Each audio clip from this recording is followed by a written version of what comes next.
लेकिन आपको पता होना चाहिए जो शहर का विधायक बनाया है आप लोगों ने, उसका पीछे परिवार क्या है, कौन लोग हैं, कहाँ से है, ये जानकारी अवश्य होनी चाहिए। जैसे दैया साहब ने कहा, मेरे अगर कोई बुजुर्ग साथी दैया साहब की उम्र के बैठे हैं, बहन जी, जन सेवा दल एक संस्था है, वो हमारे परिवार द्वारा बनाई गई, आज भी वो चलती है। सन 1972 से, मेरा जन्म 69 का है, 65 में वो संस्था का निर्माण हुआ।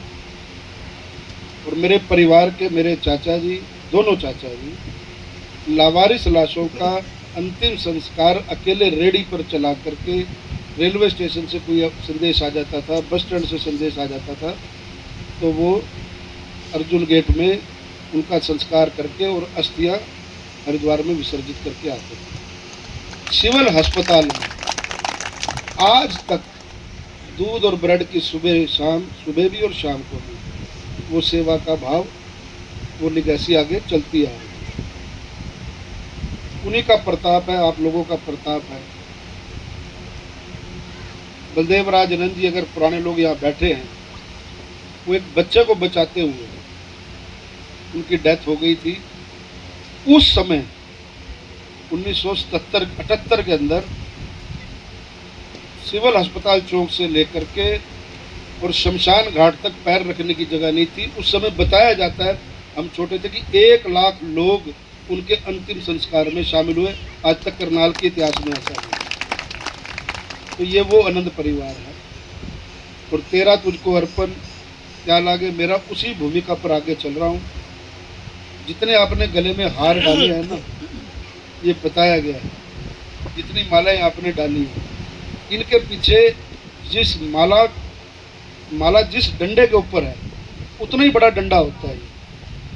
और उसका डंडे का पर्याय भी यही है कि ये मालाओं का अगर मान और सम्मान नहीं रखोगे तो डंडा भी उतनी जोर के लगेगा, उतना ही बड़ा डंडा होता है। जो मान ले वो बढ़िया, जो नहीं माने तो अगले 5 साल बाद वो डंडे से बाहर। अब आपका कस्टोडियन, माननीय मुख्यमंत्री जी से अंत्योदय की भावना को रखते हुए, ये समाज है 36 बिरादरी है, चाहे वैश्य समाज हो, चाहे पंजाबी समाज हो, चाहे रविदासिया समाज हो, चाहे वाल्मीकि समाज हो, उसके कस्टोडियन है।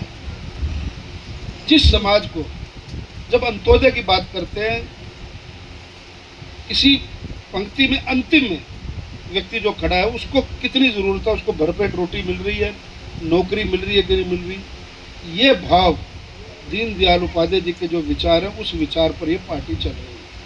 आपका कस्टोडियन हूँ, रुपए पैसे की कोई चिंता नहीं, किसी प्रकार बांट कर देना आपके स्थानीय जनप्रतिनिधि का काम है। एक समाज बहुत संभ्रांत है, उसको पैसे की ज़रूरत नहीं है या कम ज़रूरत है, और एक समाज है जो बताया गया कि लोन पर लोन लेकर के अपने समाज को खड़ा होते देखना चाहता है। तो आप भरोसा रखिए, उसका कस्टोडियन है। जिस प्रकार से रविदासिया समाज में चुनाव आते रहेंगे, जाते रहेंगे, वोटों की राजनीति अलग रहेगी, लेकिन समाज का उत्थान, जब आप जनप्रतिनिधि बन जाते हो तो आप संपूर्ण समाज के होते हो, 36 बिरादरी के होते हो। फिर मन में द्वेष नहीं करना। आज वोट उसने नहीं दिया, कल देगा, कल नहीं देगा, आगे देगा। हृदय परिवर्तन करना, कोई भी माँ के पेट से सीख के नहीं आता, पढ़ाई करके नहीं आता, समाज उसको सिखाता है, समाज बढ़ाता है। आप बिल्कुल निश्चिंत रहें, समाज के लिए मेरा खून का एक एक कतरा जितनी योगदान होती रहे, आपके लिए, आपकी वकील बन के, आपकी लड़ाई के लिए। जिस प्रकार से आपने 51 लाख रुपए कहा, 11-11 लाख रुपए करके कहे, 10-10 लाख रुपए करके कहे, कोई मंत्री यहाँ आता है, किसी को लेके आते रहेंगे, सबके अपने डिस्कशनरी कोटे होते हैं। आपका काम नहीं रुकने देंगे, इतनी जुबान आपको, आपका काम नहीं रुकेगा। आपका क्या काम है, समाज का काम है, मेरा अपना काम है। जब भवन निर्माण होता है, किसी एक व्यक्ति की निजी जागीर नहीं होती, कोई अन्य बिरादरी से भी आएगा, कोई गरीब तबका आएगा, कोई आएगा, उसको भी रहने का आप स्थान दोगे, छात्रावास में स्थान दोगे। किसी अन्य समाज की लड़की पढ़ने के लिए आएगी, उसके लिए नहीं होगा, वो वहाँ आके पढ़ेगी। पुस्तकालय खोलने की आपकी बात है, वो आके पढ़ेंगे। ये 36 बिरादरी का साझला काम है। इस पे आप बिल्कुल निश्चिंत रहो। मेरी ट्रैक बिल्कुल क्लियर है, मेरा दृष्टिकोण बिल्कुल क्लियर है। किसी प्रकार की, इतने वरिष्ठ साथी यहाँ पर बैठे हैं, आदरणीय ग्रोवर जी जो प्रधान है, इतना सौम्य स्वभाव है, इतने पिता तुल्य, इतना सौम्य स्वभाव है उनका।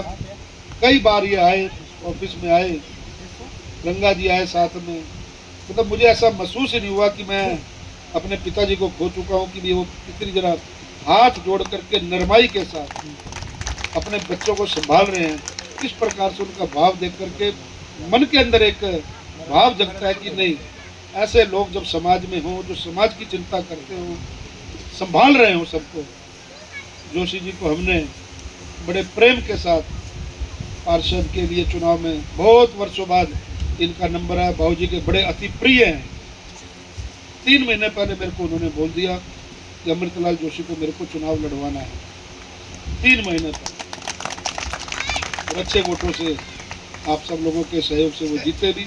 तो समाज के प्रति, पिछड़े समाज के प्रति चिंता करना शासक का फर्ज है, चाहे वो आदरणीय मुख्यमंत्री जी हो, चाहे आदरणीय मनोहर लाल जी हो, चाहे उनके प्रतिनिधि के रूप में मैं हूँ। हम सब लोग समाज की चिंता कर रहे हैं। आप बिल्कुल इत्मीनान रखिए, विश्वास बनाए रखिए। मीना चौहान जी हमारी बड़ी बहन है, लगातार समय समय पर हमारा मार्गदर्शन करते रहती हैं। आप सब लोग हो, अपना आशीर्वाद बनाए रखो कि हम सदकर्मों पर चलते रहें, सद्भाव से चलते रहें और इसी प्रकार अपने करनाल के परिवारजनों की सेवा में तत्विलीन रहें, उनकी सेवा में बढ़ते रहें, लगे रहें। आपका यह सहयोग रहेगा, आपका यह आशीर्वाद रहेगा। रुपया आना जाना है, सरकारों के पास देने के लिए, पैसे के लिए कोई कमी नहीं होती। और विशेषकर इस सरकार ने तो जनता के प्रति सब कुछ अर्पण कर रखा है। तभी आज तीसरी बार आप लोगों ने ये सरकार बनाई है। ये ऐसी सरकार है जिनकी जयंतियाँ, हम लोग राजनीतिक होते हुए भी हमारे को ये नहीं पता था कि संत रविदास जी की जयंती कब मनाई जाती है, गुरु नानक देव जी की जयंती कब मनाई जाती है, गुरु अर्जन देव जी की जयंती कब मनाई जाती है।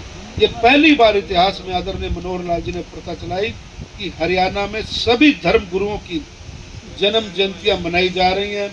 आने वाली पीढ़ियों को प्रेरणा मिल रही है कि हमारे गुरुओं ने हमारे लिए क्या क्या कुर्बानियाँ दी हैं, क्या मार्ग में उन्होंने हमारे आने वाला जो समय, क्या मार्गदर्शक के रूप में उन्होंने काम किया।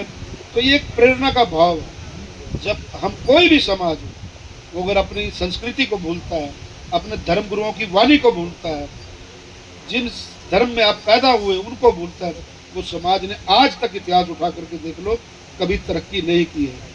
इस सर्व समाज को सद्भावना के साथ अगर कोई काम कर रहा है तो ये केंद्र में बैठे हुए देश के यशस्वी प्रधानमंत्री आदरणीय नरेंद्र मोदी जी, प्रदेश में हमारे मुख्यमंत्री नायब सिंह सैनी जी, करनाल सांसद के रूप में, केंद्रीय मंत्री के रूप में, एक मार्गदर्शक के रूप में हम सबके पिता तुल्य आदरणीय मनोहर लाल जी, उन सबके एक सामूहिक प्रयास से हम सब लोग आपके बीच में हैं।